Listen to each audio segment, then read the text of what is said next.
So President Obama had a really sharp response to a reporter yesterday who asked a loaded question on the issue of Iran. So the CBS reporter seemed to imply in his question that Obama is basically okay with Americans being held in Iranian prisons. And Obama basically responded and owned him and kind of said, like, how dare you think that for a second? I'm the president of the United States. Of course I care about these people. If we didn't get something done to get them released in this deal, in this nuclear deal, believe me, we're working on it. It would be ridiculous if you thought anything other than that. Well, Fox didn't like the fact that Obama had had enough and responded in a sharp way. So here's their response. Was it inappropriate, as even some of our competitors are alleging?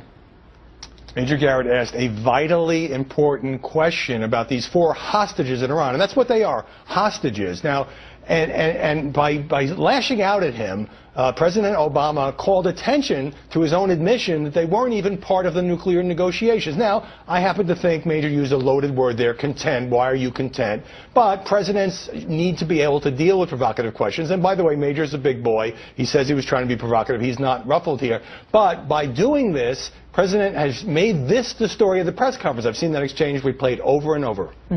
Brit Hume was on Special Report tonight with Brett, saying he felt that the president looked thin-skinned and that he doesn't like when the president behaves this way because he said it diminishes his dignity. Fair point? It's a fair point. Now, look, president's entitled to punch back when tough questions are asked, and this was a very long press conference, Megyn, which the president was sort of in law professor mode, giving an elaborate explanation of the Iran deal and a defense of it. By getting so personal with one reporter who clearly got under his skin, you saw the president pause there before he decided, what choice of words he was going to use. I think he undermined his own case. He fought back. He said something in response that was true. Usually he sits there and takes our bullshit nonstop. Why can't he just keep doing that? Because sometimes he's fed up. Sometimes he's sick of the nonsense. Sometimes he wants to correct the record. Now, I understand Obama's actually in a tough position when it comes to his tone because he's the first black president of the United States of America. You don't get there by cracking skulls and acting like Master P. You get there by essentially doing what Bill Maher calls being the Jackie Robinson of American politics. He found a way to get enough people in the country to like him twice where they said, yes, I'm going to vote for him. And it's hard, let's face it. He's at a disadvantage. He's black in America, and if he were to be super aggressive from the very beginning, there would have been a lot of negative stereotypes that pop up in people's heads, and they probably wouldn't have voted for him at the numbers that they did. So he's in a tough position. But what my response to Obama would be is, you should have been this aggressive, and you should have been this straightforward, at least after the re-election. Because after the re-election, you don't have to worry about getting elected anymore. Send, let it hang out a little bit, man. Now, I understand that he's been better with policy in the second term, so he is kind of letting it hang out a little bit more in that respect, but he still has been fairly measured with his tone. I mean, maybe he's cranked it up 8% compared to what it was, but I mean, let's face it, he's just a really nice guy, and Obama's the kind of guy who always likes to try to find the middle ground, always likes to hear everybody out in the room, always likes to compromise, even when it's an issue that's really one you can't compromise on, but he's so open-minded almost to a fault. And what I like seeing, and what other progressives like seeing, is when he finally says, look, I've had enough. You really just implied in your question that I'm happy or I'm content with the fact that we still have Americans in jail in Iran. How ridiculous is that? Do you realize how stupid you sound? I'm the president of the United States. Of course I care about that. And we're working on it all the time. Just because it wasn't part of this deal doesn't mean that, what are we doing?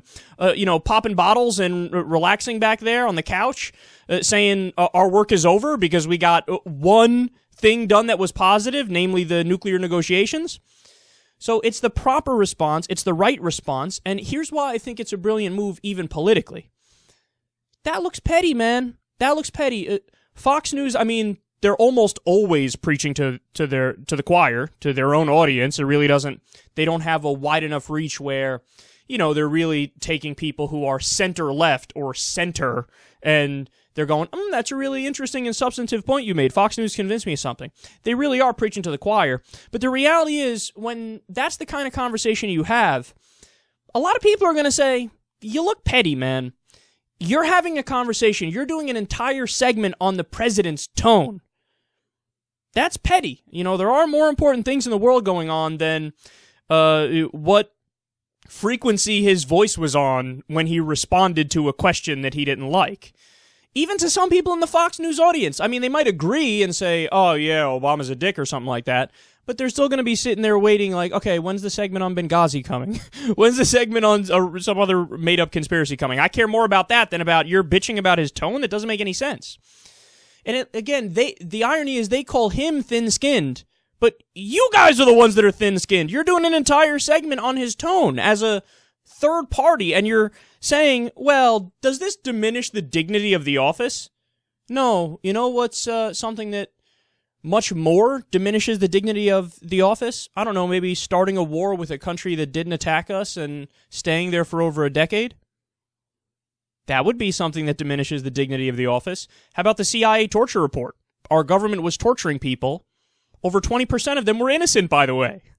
That diminishes the dignity of the office. Do I need to continue to go down the list here? NSA spying on everybody and their grandma and, people who they shouldn't be spying on and they have no warrant to spy on? That would diminish the dignity of the office, but they can't focus on substance. Of course, they have to go to, ooh, the way he said that was so mean. It's almost like he's an angry black guy from the hood. Did I say that out loud? Oh, I didn't mean to say that out loud. Is it appropriate that the president uses this tone? Is it appropriate that you're supposedly a news station doing an entire segment on the way the president answered a question? Shouldn't you focus more on the substance? But there's the other thing. That's an admission of defeat. When all you could focus on is something petty like that, then they have no argument on the substance. You want to throw up the provisions of the Iranian peace deal and go through them one by one? Get into fine detail and explain the upsides and the downsides? You want to do that? We could do that, and then we could talk about it, but you can't do that, and you can't talk about it, because if you did that, you'd find out very quickly, hey, this deal is pretty good. Maybe it doesn't make sense for us to get angry that he responded to a reporter in a sharp tone when the guy asked a dickish question.